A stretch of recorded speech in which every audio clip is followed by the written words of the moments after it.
Hello, everyone. This is Sergeant Becerra II, and welcome back to another episode of the American Monarchist Podcast.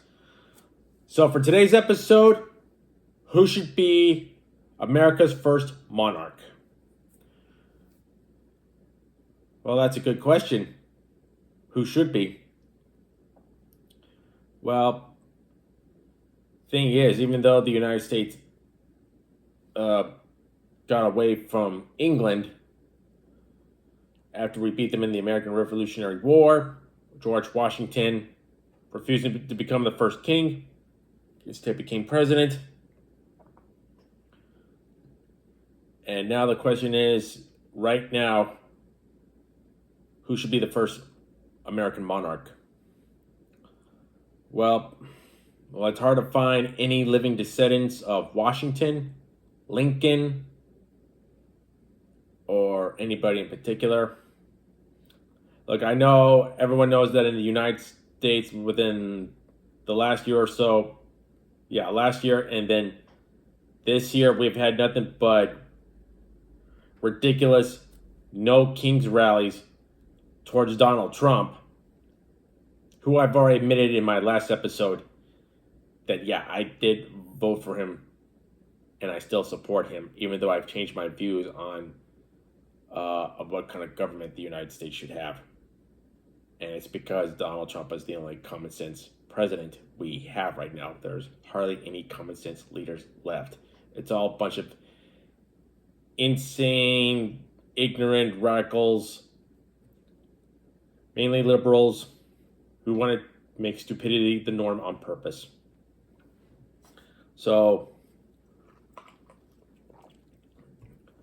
to tell you the truth, I wouldn't mind if Donald Trump became the first American king. For real.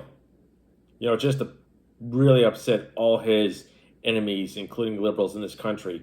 And as I have said, I am a conservative constitutional monarchist. I still believe in preserving the traditions of this country, even though this current constitutional republic is failing really badly. I wouldn't mind Trump became king, even if I try to persuade him, but I know he wouldn't. But the question is, who should be? And I would say, in fairness, in my opinion, I think anyone within our military, like a high-ranking general, should be our first monarch. Whether that high-ranking officer is either a man or a woman to become the first American king or queen, I think so. Who has led this country to many victories, despite the fact we have been at war with Islamic terrorism for a long time, and has probably brought us success. Anyone within our military, who I personally believe should be our first monarch. Regardless of what party affiliation you are, what your political views are, what matters most should be putting America's interests first and the people first. Between the country itself and the people, they should matter first. And do the most common sense thing is lead this country to peace and prosperity.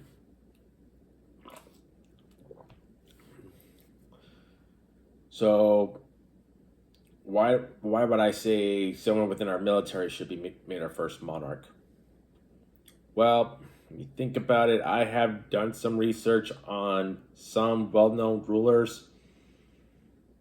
How would I say this?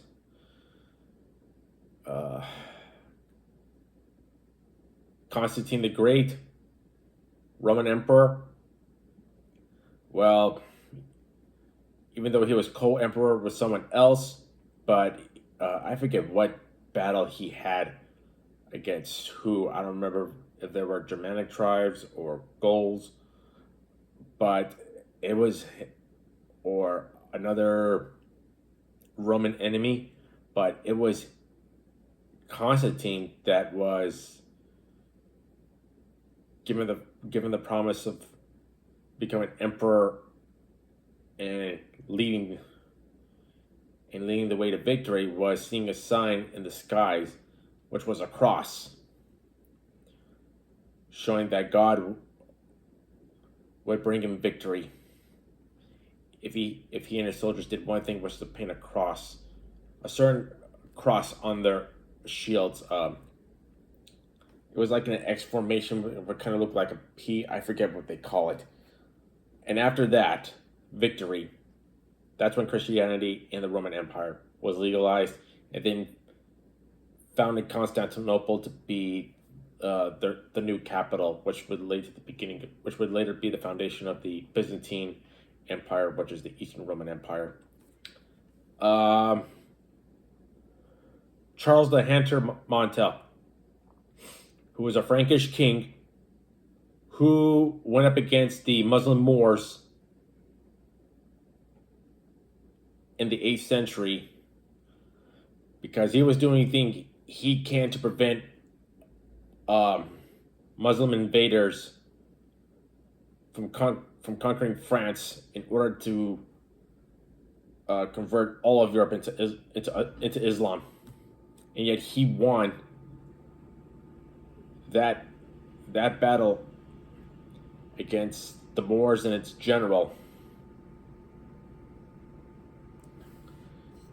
Now, fast forward later to towards the end of the 12th century, with King Richard I of England, aka Richard the Lionheart, who led the Third Crusade to take back Jerusalem. Even though he didn't, but was regarded as a good leader who led the charge. Even though the Holy Roman Emperor Frederick Barbarossa, who was the Holy Roman Emperor at the time, died after a drowning accident, which led Richard to take up the call to lead the Third Crusade to take back the Holy Land, which of course he never got back. And then let's see, fast forward to the 15th century with one of his descendants, that would be Henry V, well remembered for the Battle of Agincourt in France. And then, of course, another well-known ruler, one of my favorites, along with Henry V, Vlad the Impaler, the real Dracula, who did everything within his power to defend Christendom from the forces of the Ottoman Empire. And then another person, one particular ruler who was also a general before being made into a ruler, that would be none other than Napoleon Bonaparte. Even though he was a soldier during the time of Louis XVI, and then was later seen as a loyal commander when the revolution had started, and then after he took back Toulon, I forget how you pronounce it, that French port, made brigadier general. He was still loyal to the Republic, but seeing how successful he was, seeing it as a great leader, they made him. He was later, he actually crowned himself as the first emperor of the French. I mean, Napoleon was known to be one hell of a tyrant, is what I understand. But either way, he was still a successful general, even as emperor. Many successful battles like Austerlitz.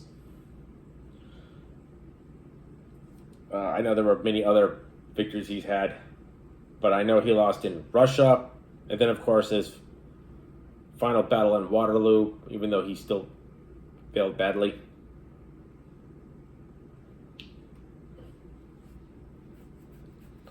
Yeah, after being exiled twice, after failing a couple of battles. I can't even think what other battles he's had. I know there were so many. Marengo, I mean, at one point it looked like he lost, but then still maintained I mean, he still got his victory. Either way, he was doing everything he can to conquer Europe at every step of the way. So I personally think that an American commanding officer like a general would be the perfect monarch. Does not have to be a successful monarch in the United States.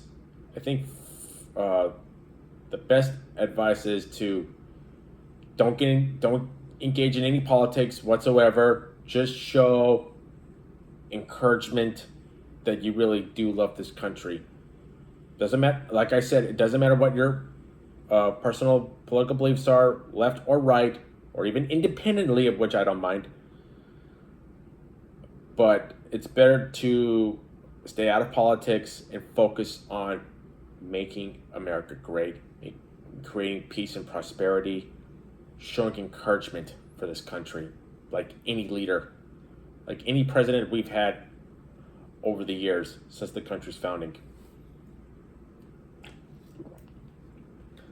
But I do think it's time that we have our first monarch, whether king or queen. But what matters most is upholding this country's constitution and our way of life, preserving it and its traditions. And I do think that a commanding officer within our military, doesn't matter if it's the Army, the Marines, the Air Force, the Navy, Coast Guard, Space Force, those kinds of branches, I don't care who, someone that is qualified enough to lead this country into a better, peaceful way. So after all those different rulers that I had mentioned, Constantine, Richard the Lionheart, Henry V, Vlad the Impaler, the Napoleon, I mean, they were good rulers. I mean, Vlad the Impaler, I mean, even though he was a successful leader, but he was barbaric, knowing that he had to go from being a tyrant, a cruel man, to being a successful, loving leader.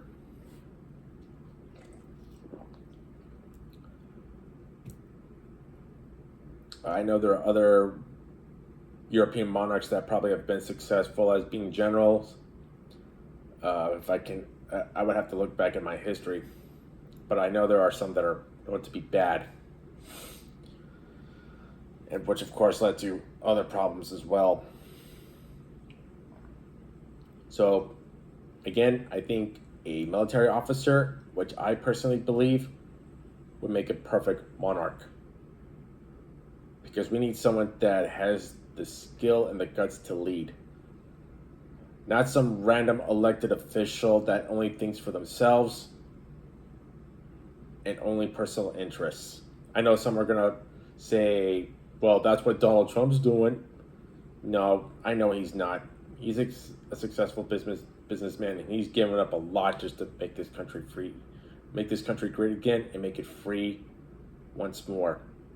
It's all these other elected officials who have been in power way too long, who have been only thinking about themselves and their own interests, just like what they've been saying to Trump the whole time.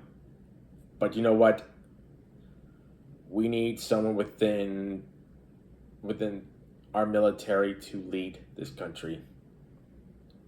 Like I said, once again, regardless of your politics, leave that aside. Only focus on leading this country to a greater future. An encouragement for this country to show that we can still preserve its traditions and learn to love it. And I'm willing to follow whoever who becomes our monarch if we can, because I don't see this republic even surviving. And who knows in the near future, because with socialism on the rise, it is going to be a problem which this country will never ever recover if that ever happens. letting this country fall into a Marxist hellhole in which there is no return. But a monarchy is the only thing that will possibly, I hope, they'll get this country on the right track, because republicanism is not helping us any longer. We are a constitutional republic still, not a democracy as some believe. Those are two different things, not the same. In both republicanism and democracy have already proven to be absolute failures. Monarchy is the only form of government that money cannot buy. And it's the only thing that can keep a nation functioning. Because that is a form of government that's been going on for many, many millennia. And even though there are still quite some monarchies that still exist today, some in Europe, like Spain, Denmark, Netherlands, I think. England's another. Japan, it's an imperial nation. That still exists. Thailand. There are even rumors that a descendant of Louis XVI, who was also a descendant of Saint Louis IX, I keep hearing a lot of stories that, not really stories, but like news updates that if the people within the current Republic of France, they see that their country is falling apart and they want their monarchy back, to proclaim Louis the 20th, the Count of Anjou, which is his title, is willing to step up to the plate if he is ready. If he is ready and willing to take up the call for service. That's another thing to point out, if we ever have a monarch in this country, it's not just leading your country to a better future, but service to your people, not to yourself as a monarch, but to the people. Showing that you can lead a better future for the people within a nation. And I hope we have something like that in the near future, even if I do my best to advocate for a monarch, which of course people will find to be crazy. So this wraps it up for this episode. Excuse me. Tell me what you think. Hit that like button, hit that subscribe button, hit the notification bell for our future updates. Okay, so this wraps it up for this episode of the American Monarchist Podcast. I'm Sergio Becerra II. Have a great day. See you next time. Bye.